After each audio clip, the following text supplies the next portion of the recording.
The night was quiet, too quiet, as if the world itself was holding its breath.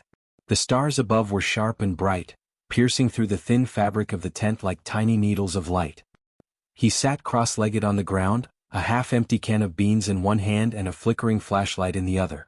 The forest around him was alive with the usual sounds, rustling leaves, distant owl hoots, the occasional snap of a twig, but something felt off. He couldn't put his finger on it, but the air was charged, electric, like the moment before a storm breaks. He shook his head, trying to dismiss the feeling. It was just him, his tent, and the wilderness. Nothing more. Or so he thought. Then he heard it, a sound that didn't belong. A soft, almost melodic hum, like the vibration of a tuning fork, but deeper, more resonant. It wasn't coming from the forest. It was coming from above. His heart skipped a beat as he dropped the can, the beans spilling onto the dirt. He scrambled to his feet, his flashlight swinging wildly as he unzipped the tent flap and stepped outside. The sky was clear, the moon casting a pale glow over the trees. But there, just above the treeline, was a light. Not a star, not a plane. It pulsed gently, shifting colors from blue to green to a faint, eerie gold. His breath caught in his throat. He'd seen enough sci-fi movies to know what this looked like, but this wasn't a movie. This was real. Before he could process what was happening, the light descended, faster than he expected, and with it came a rush of wind that nearly knocked him off his feet. He stumbled back, his flashlight slipping from his grip and rolling away into the darkness. The light touched down in a small clearing about 50 feet from his tent, and as the brightness dimmed, he saw it, a figure. Small, slender, and unmistakably not human. His instincts screamed at him to run, to grab his things and bolt, but his legs refused to move. He was frozen, equal parts fear and curiosity rooting him to the spot. The figure stepped forward, and as it moved into the moonlight, he could see her more clearly. She, because there was no doubt it was a she, was unlike anything he'd ever seen. Her skin had a faint, silvery sheen, almost like liquid metal, and her eyes were large, luminous, and a shade of violet that seemed to glow in the dark. She wore something that looked like a cross between a spacesuit and a flowing gown, the fabric shimmering as if it were alive.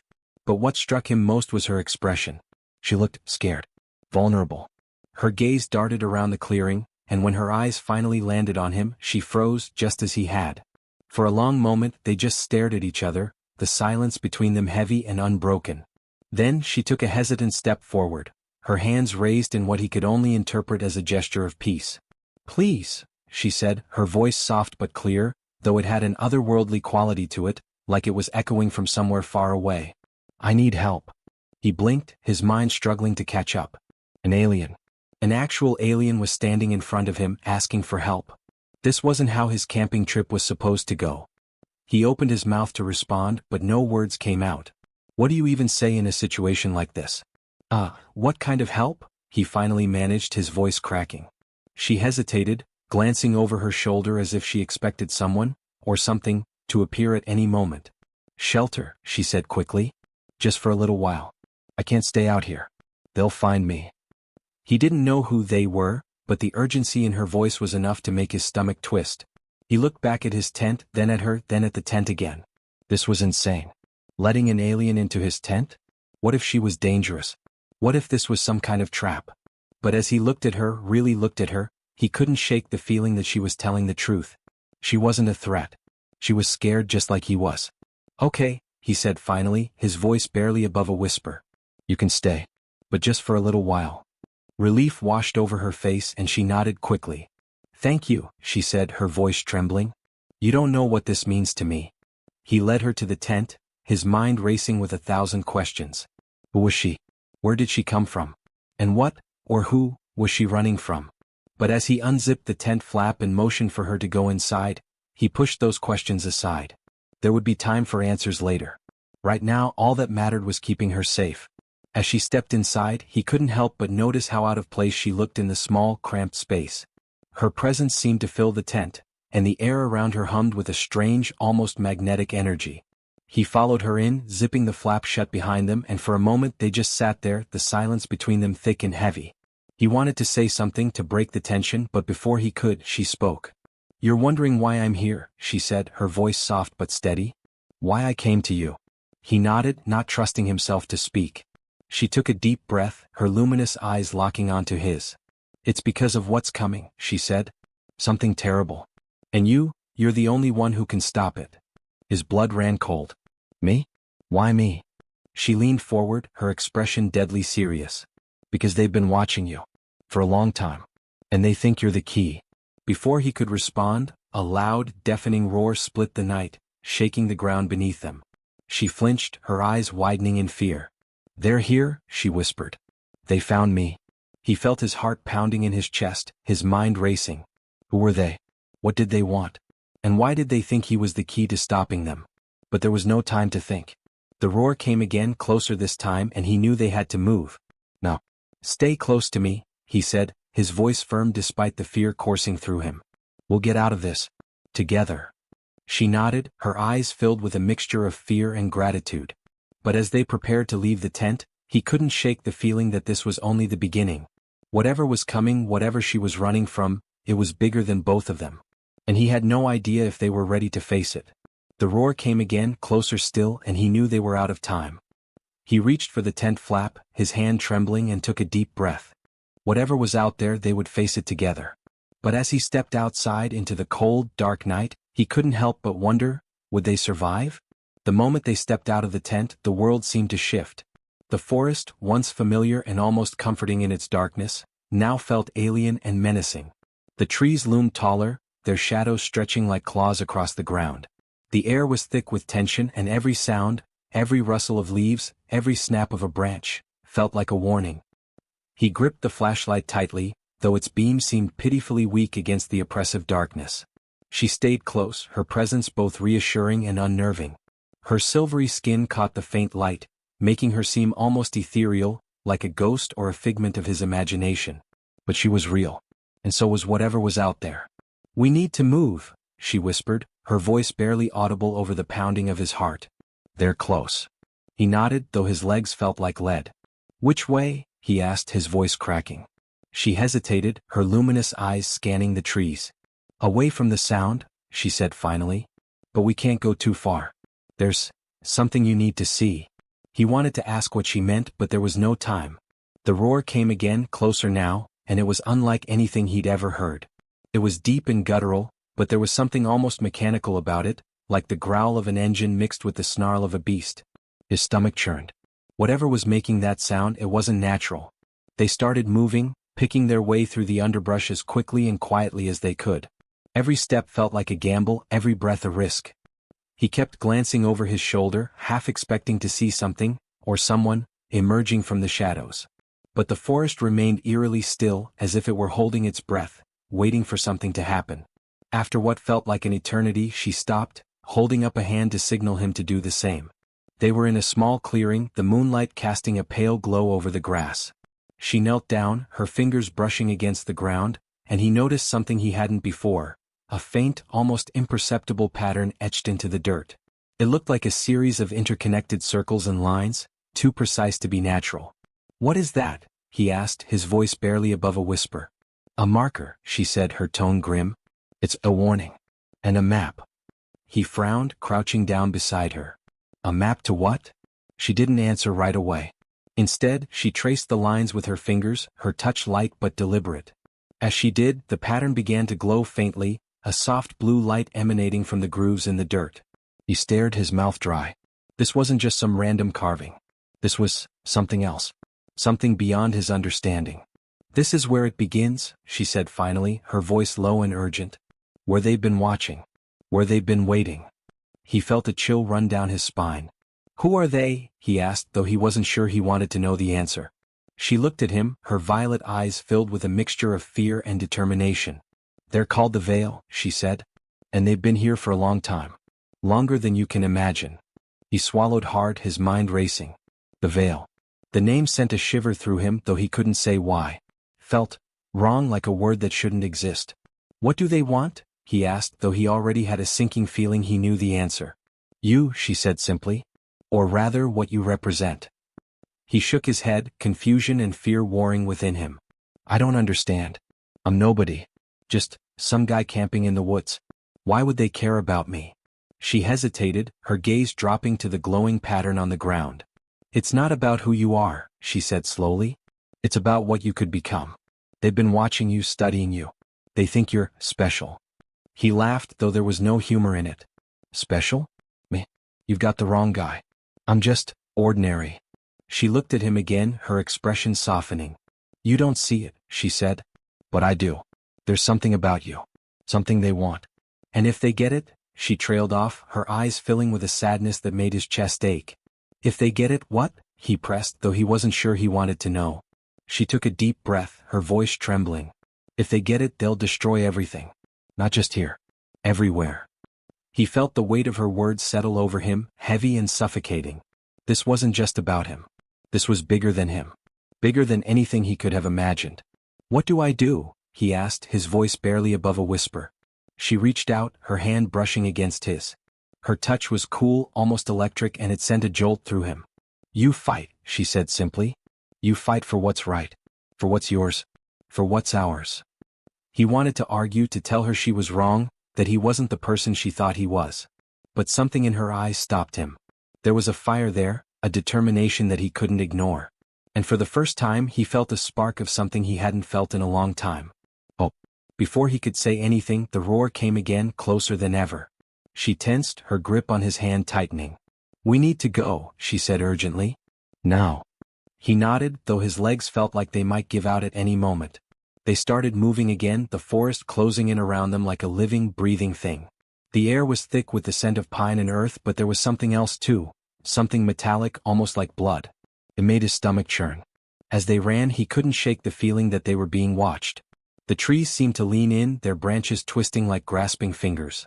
The shadows moved, shifting and swirling in ways that defied logic. He tried to focus on the path ahead, on the sound of her breathing beside him, but the forest seemed determined to pull him into its darkness. Finally they reached the edge of the clearing and she stopped again, her eyes scanning the trees. This way, she said, pointing to a narrow path that wound its way through the underbrush. It's not far now. He followed her, his heart pounding in his chest. The path was overgrown, the branches scratching at his arms and face, but he barely noticed. All he could think about was what she'd said. The veil. The marker. The warning. It was all too much, too big, too impossible. And yet, here he was, running through the woods with an alien girl, trying to escape something he couldn't even see. As they pushed through the final line of trees, they emerged into another clearing. But this one was different. The ground was bare, the grass replaced by smooth, black stone that seemed to absorb the moonlight. In the center of the clearing was a structure, a tall, narrow archway made of the same black stone. It was simple, almost primitive, but there was something about it that made his skin crawl. What is that? He asked, his voice trembling. A gateway, she said, her tone grim. But not the kind you're thinking of. A test. A trial. If you pass, you'll understand. If you don't, she trailed off, her eyes filled with a sadness that made his chest ache. He swallowed hard, his mouth dry. What do I have to do? She looked at him, her expression unreadable. You have to face your fears, she said simply. All of them. He felt a chill run down his spine. His fears. He had plenty of those. But before he could ask what she meant, the roar came again, so loud it felt like the ground itself was shaking. She tensed, her grip on his hand tightening. They're here, she whispered. You need to go. Now. He wanted to argue, to tell her he wasn't ready, that he couldn't do this alone. But the look in her eyes stopped him. There was no time. No choice. He had to do this. For her. For himself. For everyone. With a deep breath, he stepped forward toward the archway. The air around it seemed to hum, a low, resonant vibration that made his teeth ache. As he approached, he felt a strange pull, like the archway was calling to him, drawing him in. He hesitated, glancing back at her. She nodded, her eyes filled with a mixture of fear and hope. You can do this, she said softly. I believe in you. He took a deep breath, his heart pounding in his chest. Then, with one final glance at her, he stepped through the archway. The world around him dissolved into darkness, and for a moment he felt like he was falling. The air was thick, almost suffocating, and the only sound was the pounding of his own heart. Then, slowly the darkness began to shift, forming shapes, images, memories. He saw himself as a child, scared and alone. He saw his failures, his regrets, his deepest fears. They swirled around him, pulling him in, threatening to drown him. But then, through the chaos, he heard her voice. You're stronger than you think, she whispered. You just have to believe. He closed his eyes, focusing on her words, on the spark of hope she'd ignited in him. And as he did, the darkness began to recede, replaced by a soft, golden light. He felt a surge of strength, of determination. He wasn't just some guy camping in the woods. He was more than that. He had to be. When he opened his eyes, he was standing in the clearing again, the archway behind him. She was there, her eyes wide with relief. "You did it," she said, her voice filled with awe. He nodded, though he wasn't sure what he'd done. But before he could ask, the roar came again, louder and closer than ever. She tensed, her eyes darting to the trees. "They're here," she said urgently. "We need to go. Now." He followed her, his mind racing. The trial, the archway, the veil, it was all too much. But as they ran, he felt a strange sense of clarity. He didn't know what was coming or if he was ready for it. But he knew one thing. He wasn't going to give up. Not now. Not ever. The forest around them seemed to close in, the shadows deepening, the air growing colder. But he kept running, his eyes fixed on her, on the hope she represented. Whatever was coming, they would face it together. And no matter what, he would fight. For her. For himself. For everyone. But as they disappeared into the trees, the roar came again, closer than ever. And he knew deep down that this was only the beginning. The real fight was still to come. And it would be worse than anything he could have imagined. The forest seemed to close in around them as they ran, the trees twisting and contorting as if alive, their branches clawing at the air like desperate hands. The roar behind them grew louder, more guttural, and now it was accompanied by a low rhythmic thudding, like the footsteps of something massive, something that shouldn't exist. His lungs burned, his legs screamed, but he didn't dare stop. She was ahead of him, her silvery form gliding through the shadows with an almost unnatural grace, but even she was starting to falter. Her breaths came in short, ragged gasps, and every so often she would glance back, her violet eyes wide with fear. "We can't outrun them," she said suddenly, her voice breaking through the chaos. "Not like this." He wanted to argue, to tell her they had no choice, but deep down he knew she was right. Whatever was chasing them, it was gaining ground, and they were running out of time. "Then what do we do?" he asked, his voice barely audible over the pounding of his heart. She stopped abruptly, turning to face him. Her expression was grim, but there was a flicker of something else in her eyes. Determination, maybe even defiance. "We fight," she said simply. "But not here. We need to get to the Nexus." "The Nexus?" he repeated, his mind racing. "What's that?" "A place," she said quickly, her gaze darting to the trees behind them. "A place where the Veil's power is weakest. If we can get there, we might stand a chance." He nodded, though he had no idea what she was talking about. All he knew was that they couldn't stay here. The thudding footsteps were closer now, and the air was thick with the scent of something metallic and foul. "Lead the way," he said, his voice steady despite the fear coursing through him. She turned and started running again, her movements more urgent now. He followed, his mind racing with questions he didn't have time to ask. The Nexus. The Veil. The trial. It was all too much, too big, but he couldn't afford to think about it now. All that mattered was survival. The forest began to change as they ran, the trees growing thinner, the ground harder and more uneven. The air grew colder, and the shadows seemed to deepen, as if the very light was being sucked out of the world. He could feel it now, a strange, almost magnetic pull, like the forest itself was guiding them. Or maybe it was her. He didn't know. All he knew was that they were getting closer to something. Something important. Finally, they emerged into a clearing, but it was unlike anything he'd ever seen. The ground was covered in a fine silvery mist that seemed to glow faintly in the moonlight. In the center of the clearing was a structure, a massive, circular platform made of the same black stone as the archway.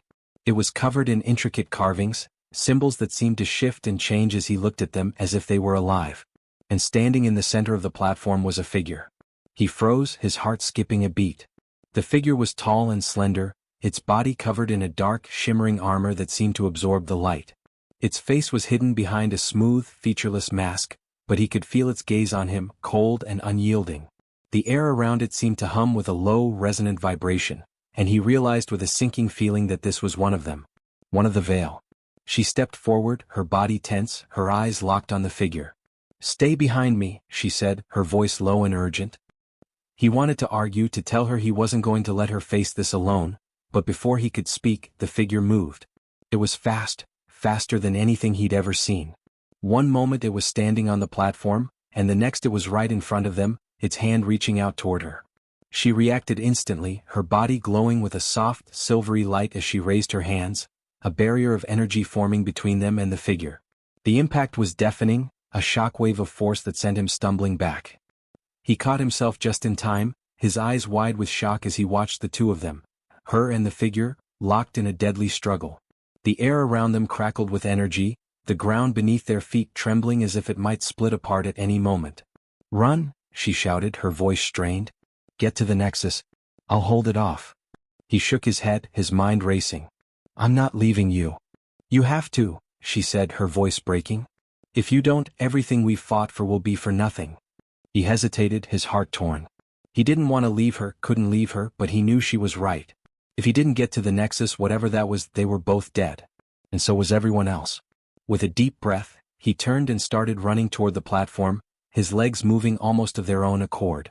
The mist swirled around him, cold and damp, and the symbols on the platform seemed to glow brighter as he approached.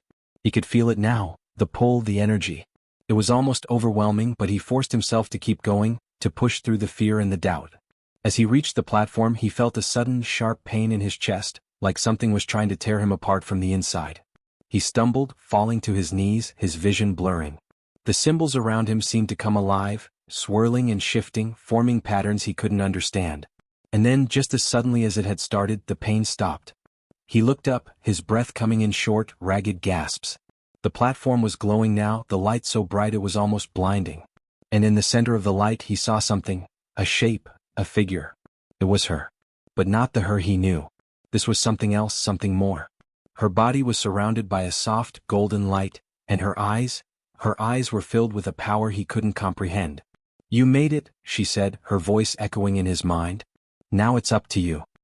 He wanted to ask what she meant, what he was supposed to do, but before he could speak, the ground beneath him began to shake. The light grew brighter, the symbols on the platform shifting and changing, forming a pattern he recognized, the same pattern he'd seen in the dirt back in the clearing. The marker. The warning. And then, with a deafening roar, the veil appeared. It was massive, its body towering over the platform, its form shifting and changing, as if it were made of shadows and smoke. Its eyes burned with a cold, malevolent light, and its voice was like nothing he'd ever heard.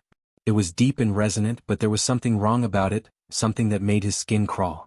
"You cannot win," it said, its voice echoing in his mind. "You are nothing. You are weak." He wanted to believe it, wanted to give in to the fear and the doubt, but he couldn't. Not now. Not after everything he'd been through. He stood, his legs trembling, his body aching, but his resolve firm. "You're wrong," he said, his voice steady despite the fear coursing through him. "I'm not weak. And I'm not alone." As he spoke, he felt a surge of energy, a warmth that spread through his body, filling him with a strength he didn't know he had. The light around him grew brighter, the symbols on the platform shifting and changing, forming a pattern that seemed to pulse with power. And then, with a deafening roar, the veil attacked. The world around him dissolved into chaos, the light and the darkness clashing in a battle that seemed to shake the very fabric of reality. He could feel it now, the power, the energy. It was overwhelming, but he forced himself to focus, to hold on. He didn't know what he was doing, didn't know if he could win, but he knew one thing. He wasn't going to give up. Not now. Not ever. And as the battle raged on, he realized something else. This wasn't just about him. This was about her. About everyone. And no matter what, he was going to fight. For them. For himself. For the future. But as the light grew brighter, the veil's roar louder, he knew one thing for certain. This was only the beginning. The real fight was still to come. And it would be worse than anything he could have imagined. The light from the platform was blinding now, a searing white that burned his eyes and made his skin tingle with raw energy. He could feel the power coursing through him, a strange, electric force that seemed to connect him to the symbols beneath his feet, to the very earth itself. The veil loomed above him, its form shifting and writhing like a storm made flesh, its eyes burning with a cold, unyielding hatred. He raised his hands, not knowing what he was doing but trusting the instinct that had brought him this far. The symbols on the platform flared brighter, and for a moment he thought he might actually stand a chance. But then something changed. The veil's roar shifted, deepening into something almost triumphant. Its massive form began to dissolve, not into nothingness, but into thousands of smaller, darker shapes that scattered like crows into the night. He stared, his breath catching in his throat as the shapes began to reform, not into one massive being but into dozens, maybe hundreds, of smaller figures. They were humanoid but wrong, their bodies too thin, their movements too fluid like shadows given life. And they were everywhere. surrounding the platform, surrounding him. He stumbled back, his heart pounding in his chest. What is this? He whispered, though he already knew the answer. This was the Veil's true form.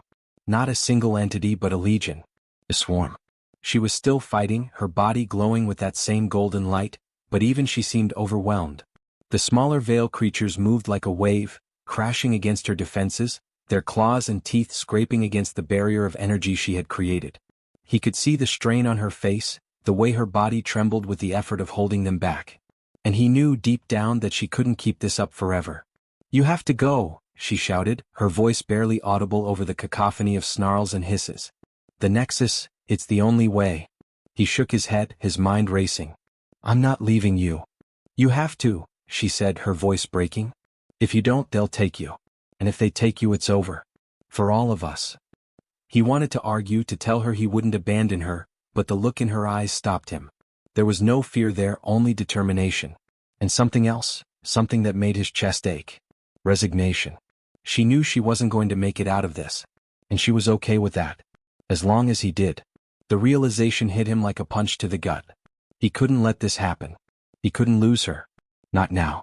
Not after everything. But before he could say anything, the Veil creatures surged forward, their claws slashing through the air, their eyes burning with a cold, malevolent light. She raised her hands, the barrier of energy flaring brighter, but it wasn't enough. One of the creatures broke through, its claws raking across her arm, and she cried out, the sound tearing through him like a knife. "No," he shouted, his voice raw with desperation. He didn't think, didn't plan. He just acted. He stepped forward, his hands raised, and the symbols on the platform flared brighter, the light so intense it felt like it might burn him alive. The Veil creatures recoiled, hissing and snarling, but they didn't retreat. Not completely. "You can't win," one of them said, its voice a low, guttural growl. "You're just a human. Weak. Fragile. You don't even know what you're fighting for." He clenched his fists, his body trembling with a mixture of fear and anger. "I'm fighting for her," he said, his voice steady despite the chaos around him. "And for everyone else you've hurt. That's enough." The creature laughed, a sound that sent a chill down his spine. "You think she's worth it?" it said, its voice dripping with malice. "You think she's even real?" He froze, his mind racing. "What are you talking about?" The creature stepped closer, its form shifting and writhing like smoke. "She's not what you think she is," it said, its voice low and mocking. "She's not some innocent victim. She's one of us." He shook his head, his heart pounding in his chest. "You're lying." "Am I?" the creature said, its eyes burning with a cold, malevolent light. "Ask her. Go ahead. Ask her why she's really here. Ask her why she chose you." He turned to her, his mind racing. She was still fighting, her body glowing with that same golden light, but there was something in her eyes now, something he hadn't seen before. Guilt. Shame. "Is it true?" he asked, his voice trembling. "Are you one of them?" She hesitated, her gaze dropping to the ground. "It's complicated," she said finally, her voice barely above a whisper. He felt like the ground had been ripped out from under him. "Complicated? What does that even mean?" She looked at him, her eyes filled with a mixture of fear and regret. "I was one of them," she said, her voice trembling. "But I didn't want to be. I didn't want any of this. That's why I came to you. That's why I need your help." He stared at her, his mind reeling. She was one of them. The Veil. The very thing they were fighting against. And she had lied to him. Used him. But even as the anger and betrayal burned in his chest, he couldn't ignore the look in her eyes.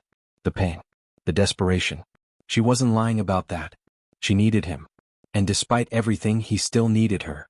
The Veil creatures were closing in now, their claws and teeth glinting in the light of the platform. He could feel the energy around him, the power of the Nexus, but it wasn't enough. Not on his own. He looked at her, his heart torn. "What do I do?" he asked, his voice barely above a whisper. She stepped closer, her eyes locking onto his. "You trust me," she said simply. "Even if you don't want to. Even if you don't think you can. You trust me." He hesitated, his mind racing. Trust her? After everything? But as he looked into her eyes, he realized he didn't have a choice. He had come this far because of her. And if he was going to make it out of this, he would need her. No matter what. With a deep breath, he nodded.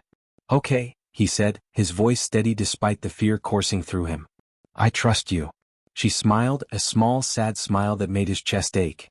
"Then let's finish this."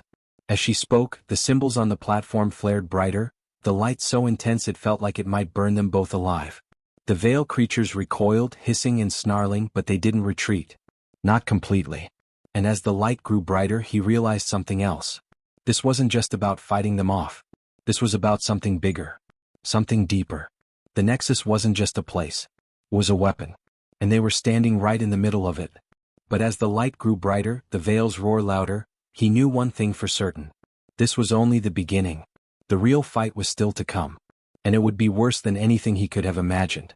The light from the Nexus was blinding now, a searing golden glow that seemed to pierce through the very fabric of reality. He could feel it, the power, the energy, coursing through him like a river of fire, burning away the fear, the doubt, the anger. He stood at the center of the platform, his hands raised, the symbols beneath his feet pulsing with a rhythm that matched the beating of his heart.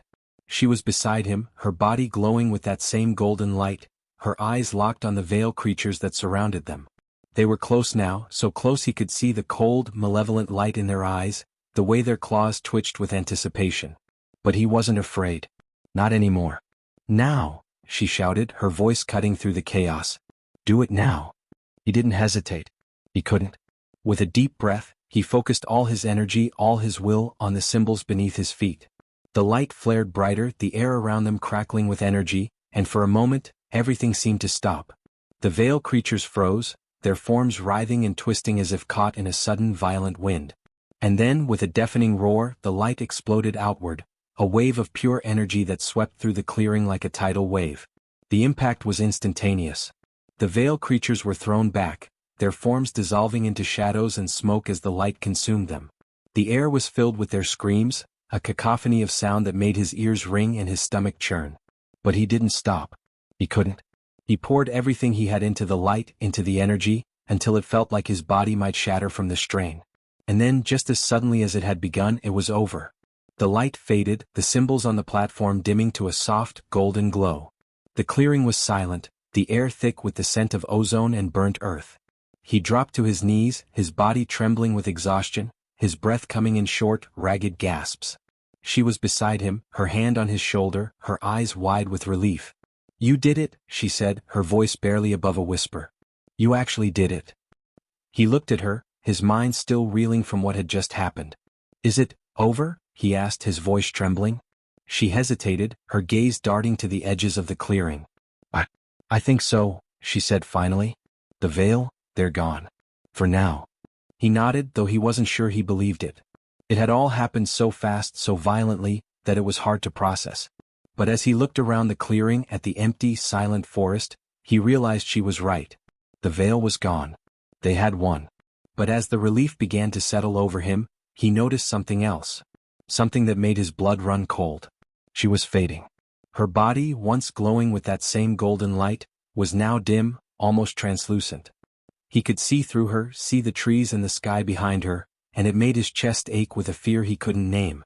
What's happening? He asked, his voice raw with desperation. What's wrong? She looked at him, her eyes filled with a sadness that made his heart break. I'm not supposed to be here, she said softly. Not like this. The Nexus, it's not just a weapon. It's a gateway. And I don't belong on this side. He shook his head, his mind racing. No, you can't leave. Not now. Not after everything. She smiled, a small, sad smile that made his chest ache. I don't have a choice, she said simply. This was always how it was going to end. He reached out, his hand trembling as he tried to touch her, but his fingers passed through her like she was made of smoke. There has to be another way, he said, his voice breaking. There has to be. She looked at him, her eyes filled with a mixture of love and regret. There isn't, she said softly. But that's okay. You did what you had to do. You saved everyone. And that's enough. He wanted to argue, to tell her it wasn't enough, that he couldn't lose her, but before he could speak, she began to fade, her form dissolving into light and shadow. He reached out, his hand trembling, but there was nothing he could do. She was gone. The clearing was silent now, the air thick with the weight of what had just happened. He sat there, his body trembling with exhaustion, his mind reeling from the loss. She was gone. The veil was gone. And he was alone. But as he sat there, staring at the empty space where she had been, he realized something else. Something that made his chest ache with a mixture of hope and despair. She had left something behind. In the center of the platform where she had stood just moments before, was a small, glowing orb. It was soft and golden like the light of the Nexus, and it pulsed with a rhythm that matched the beating of his heart. He reached out, his hand trembling, and as his fingers brushed against it, he felt a surge of energy, a warmth that spread through his body like a comforting embrace. And then, just as suddenly as it had appeared, the orb dissolved, the light fading into the air like a whisper. But he could still feel it, the energy, the warmth. It was a part of him now. A part of her. He stood, his legs trembling, his body aching, but his resolve firm. She was gone, but she had left him something. A gift. A promise. And as he looked out at the forest, at the empty, silent clearing, he knew what he had to do. The veil was gone, but they would be back. And when they were, he would be ready. For her. For everyone. With a deep breath, he turned and started walking, his steps steady despite the weight of everything he had lost. The forest was quiet now, the air thick with the scent of pine and earth, but he knew it wouldn't last. The veil was out there, somewhere, waiting. And so was he. But as he walked, he realized something else. Something that made his chest ache with a mixture of hope and determination. He wasn't alone. Not really. She was still with him. In the light. In the energy. In the warmth that filled his chest and the resolve that burned in his heart. And as he disappeared into the trees, he knew one thing for certain. This wasn't the end. It was only the beginning. The forest felt different now. Quieter, emptier, as if it too was mourning her absence. He walked slowly, his steps heavy but deliberate, the weight of everything that had happened pressing down on him like a physical force. The air was cool, the scent of pine and earth grounding him, but his mind was far away, replaying every moment, every word, every look. She was gone. The veil was gone. And yet, he couldn't shake the feeling that this wasn't over. Not really. As he walked, he noticed the small things, the way the sunlight filtered through the trees, the sound of birds chirping in the distance, the soft crunch of leaves beneath his feet. It was strange how normal everything seemed. How unchanged. The world had almost ended, and yet here it was, carrying on as if nothing had happened. It felt wrong somehow. Like the world should have stopped, even for a moment, to acknowledge what had been lost. But it hadn't. And neither could he. He didn't know where he was going, only that he needed to keep moving. The clearing, the platform, the Nexus, it all felt like a dream now, something distant and unreal. But the ache in his chest, the warmth that still lingered in his heart, told him it had been real. She had been real. And so had everything she had sacrificed. As the hours passed, the forest began to thin, the trees giving way to open fields and rolling hills. He could see a town in the distance, its lights twinkling like stars in the gathering dusk. It looked peaceful, untouched by the chaos that had consumed his life. He wondered if the people there knew what had happened, if they had any idea how close they had come to losing everything. Probably not. And maybe that was for the best. He reached the edge of the town just as the sun dipped below the horizon, painting the sky in shades of orange and pink. The streets were quiet, the air filled with the scent of wood smoke and freshly baked bread. It was a small town, the kind of place where everyone knew everyone, and he could feel the weight of their curious stares as he walked down the main street. He must have looked like a mess, his clothes torn and dirty, his face streaked with sweat and grime. But no one stopped him. No one asked questions. They just watched, their eyes filled with a mixture of curiosity and concern. He found a small park at the center of town, a quiet, secluded spot with a bench and a fountain. He sat down, his body aching with exhaustion, and stared at the water as it cascaded down into the pool below. It was peaceful here, the sound of the water soothing, but his mind was anything but calm. He couldn't stop thinking about her. About what she had said. About what she had done. You did what you had to do. You saved everyone. And that's enough. Her words echoed in his mind, a bittersweet reminder of everything she had given up. He had saved everyone, but at what cost? She was gone. And he was left with nothing but questions and regrets. As he sat there, lost in thought, he noticed a small, glowing light out of the corner of his eye. At first, he thought it was a firefly, but as he turned to look, he realized it was something else. It was a small golden orb, just like the one she had left behind. It hovered in the air for a moment, pulsing softly before drifting toward him. He reached out, his hand trembling, and as his fingers brushed against it, he felt a surge of warmth, a familiar energy that made his chest ache. And then, just as suddenly as it had appeared, the orb dissolved, the light fading into the air like a whisper. But he could still feel it, the energy, the warmth. It was a part of him now. A part of her. He sat there for a long time, staring at the spot where the orb had been, his mind racing. What did it mean? Was it a sign? A message? Or was it just his mind playing tricks on him, trying to hold on to something that was already gone? He didn't know. And maybe he never would. But as he sat there, the weight of everything that had happened pressing down on him, he realized something else. Something that made his chest ache with a mixture of hope and determination. She was gone, but she had left him something. A gift. A promise. And as he looked out at the town, at the people going about their lives, he knew what he had to do. The veil was gone, but they would be back. And when they were, he would be ready. For her. For everyone. With a deep breath, he stood, his legs trembling but his resolve firm. He didn't know what the future held, but he knew one thing for certain. He wasn't alone. Not really. She was still with him. In the light. In the energy. In the warmth that filled his chest and the resolve that burned in his heart. And as he walked away from the park, disappearing into the gathering dusk, he knew one thing for certain. This wasn't the end. It was only the beginning. The days turned into weeks and the weeks into months. He traveled from town to town, never staying in one place for too long. He didn't know what he was looking for, only that he needed to keep moving. The world felt different now, quieter, emptier, but also more alive. He noticed things he had never noticed before, the way the sunlight danced on the surface of a lake, the sound of the wind rustling through the trees, the way the stars seemed to shine just a little brighter at night. It was as if the world was trying to tell him something, trying to remind him of what he had fought for. And then one day he found it. It was a small, secluded cabin hidden deep in the woods. He didn't know what drew him to it, only that it felt right, like he was meant to be there.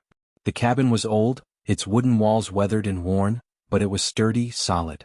It felt like a place where he could finally stop running, where he could finally breathe. He spent the first few days cleaning and repairing the cabin, making it his own. It was hard work, but it felt good, grounding. And as he worked, he couldn't help but think of her, of what she would have thought of this place. He liked to think she would have approved. As the weeks passed, he began to settle into a routine.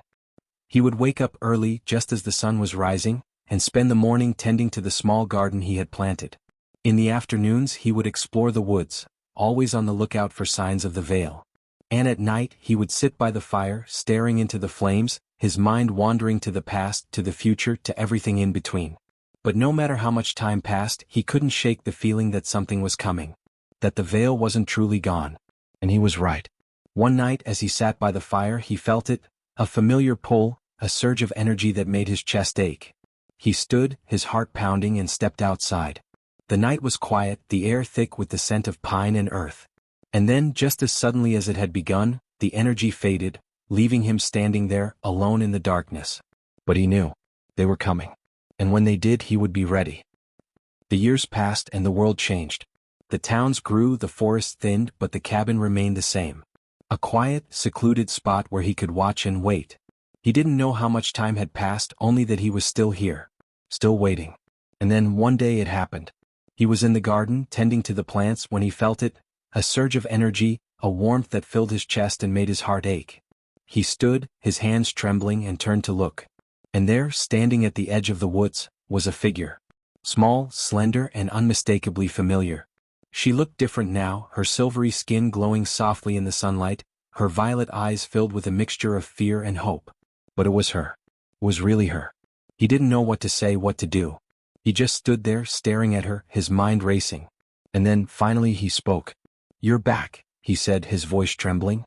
She nodded, her eyes filled with a sadness that made his chest ache. "I'm back," she said softly. But not for long. He didn't know what to say, what to do. He just stood there, staring at her, his mind racing. And then, finally, he spoke. "Why?" he asked, his voice breaking. "Why now?" She hesitated, her gaze dropping to the ground. "Because they're coming," she said finally. "And I need your help." He felt a chill run down his spine. "The veil?" She nodded, her eyes filled with a mixture of fear and determination. "They're stronger now. More dangerous. And if we don't stop them, they'll destroy everything." He didn't know what to say, what to do. He just stood there, staring at her, his mind racing. And then, finally, he spoke. "What do we do?" he asked, his voice steady despite the fear coursing through him. She looked at him, her eyes filled with a mixture of love and regret. "We fight," she said simply. "Together." And as he looked into her eyes, he realized something else. Something that made his chest ache with a mixture of hope and determination. this wasn't the end. It was only the beginning.